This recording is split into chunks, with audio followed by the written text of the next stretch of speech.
Hello दोस्तों, मैं private detective Sanjeev Deshwal. दोस्तों, प्राइवेट डिटेक्टिव और पुलिस की कार्यशैली में क्या कंफ्यूजन्स हैं, इसके बारे में हम आज आपसे बात करेंगे। क्राइम होने की संभावना और क्राइम हो चुका है, इसके अंतर को समझना होगा।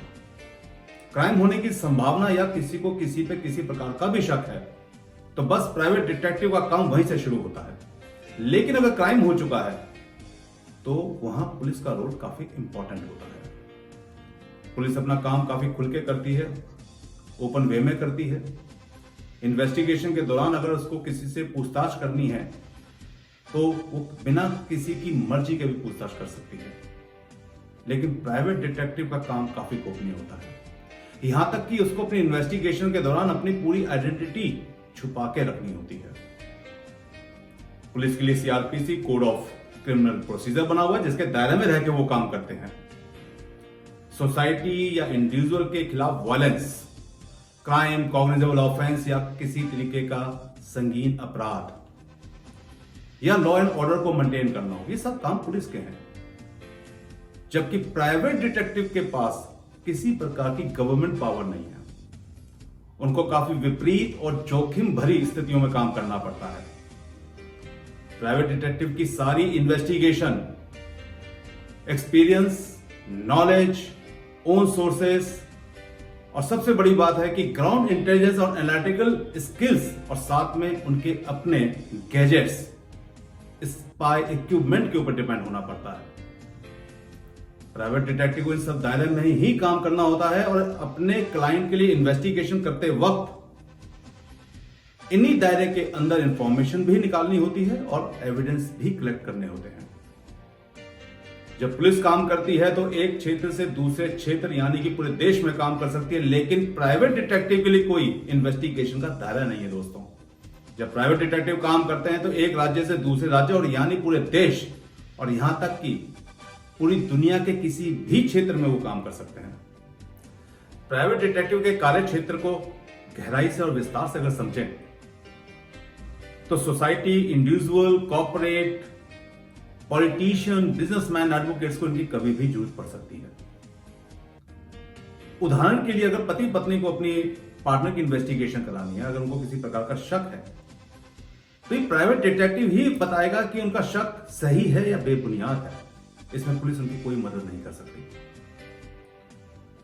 अगर सही है उनका शक तो उसके सपोर्टिव एविडेंस लेके आएगा, जिससे कि वो फ्यूचर प्लानिंग कर सकते हैं कि उनको डाइवोर्स लेना है और डाइवोर्स लेने के लिए कोर्ट के अंदर एविडेंसेस चाहिए।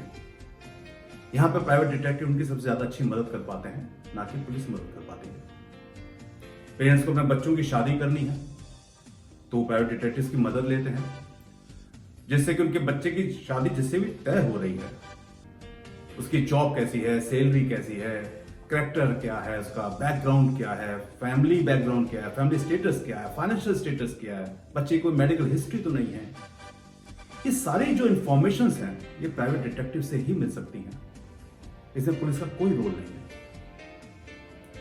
कॉर्पोरेट वर्ल्ड के अंदर हम बात करते हैं तो जो टॉप मैनेजमेंट होता है वो अपने सीनियर मैनेजमेंट की कई बार इन्वेस्टिगेशन कराता है। वो ये जानना चाहता है कि जो उनका सीनियर मैनेजमेंट है, जो उनके सीनियर एम्प्लॉइज हैं, वो कंपनी की कहीं इंपॉर्टेंट इंफॉर्मेशन कहीं किसी को दे तो नहीं रहे हैं।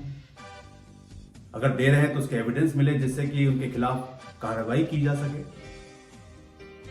इस तरीके की सारी इन्वेस्टिगेशन प्राइवेट डिटेक्टिव के द्वारा ही की जाती है। इसमें पुलिस का कोई रोल नहीं होता।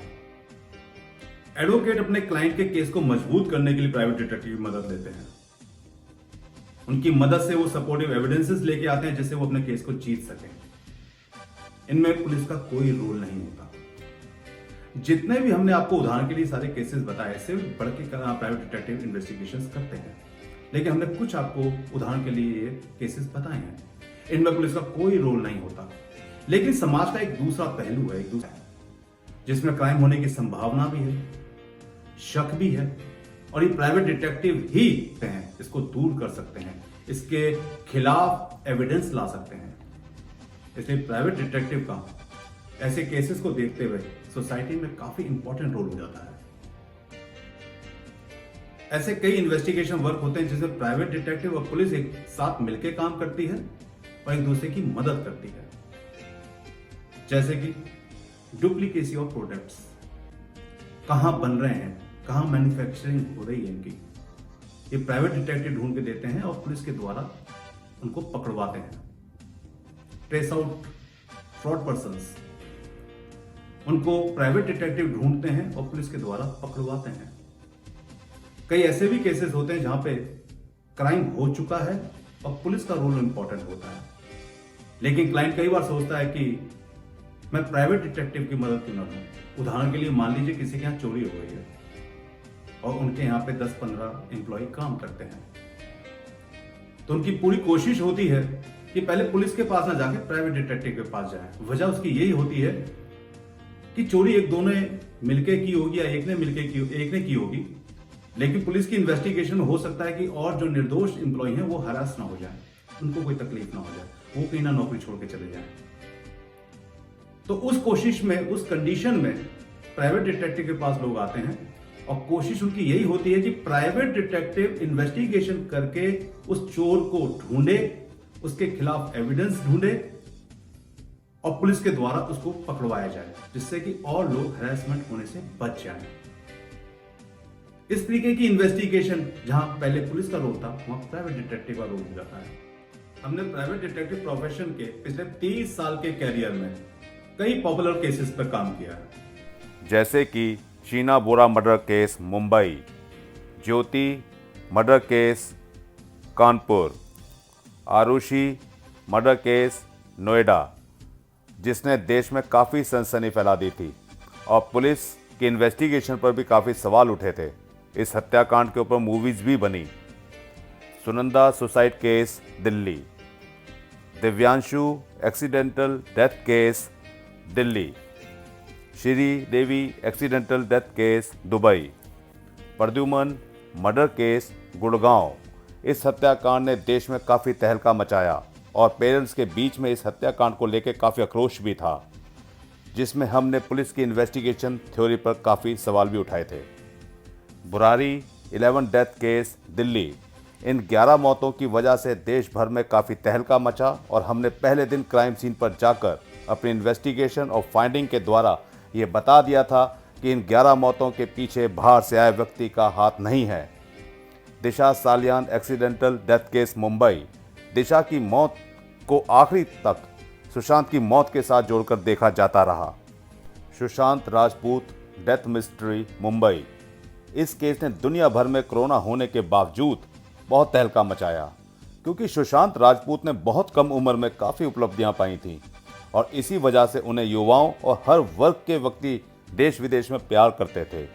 हमने मुंबई क्राइम सीन पर जाकर अपनी इन्वेस्टिगेशन और एक्सपीरियंस के बिहाफ पर जुलाई में ही उनकी मौत को सुसाइड की संभावना बताया था। इन सब केसेस के शुरुआती दौर में क्राइम सीन पर जाने के बाद हमारी इन्वेस्टिगेशन एक्सपीरियंस के बिहाफ पे जो हमने फाइंडिंग्स दी, वो फाइंडिंग्स पुलिस के लिए काफी इंपॉर्टेंट लीड बनी। और सबसे बड़ी बात यह थी कि पुलिस और सीबीआई की आखिरी फाइंडिंग्स इन्वेस्टिगेशन के दौरान जो आई, वो हमारे दावों के अनुसार ही थी। ये सारे केसेस हमारे यूट्यूब के ऊपर भी हैं, इसलिए हम दावे के साथ कह सकते हैं कि सोसाइटी के अंदर पुलिस के साथ साथ प्राइवेट डिटेक्टिव का रोल बहुत इंपॉर्टेंट है। हम प्राइवेट डिटेक्टिव से जुड़े हुए और मुद्दे और उनके आने वाले वीडियो आपको आगे दिखाएंगे।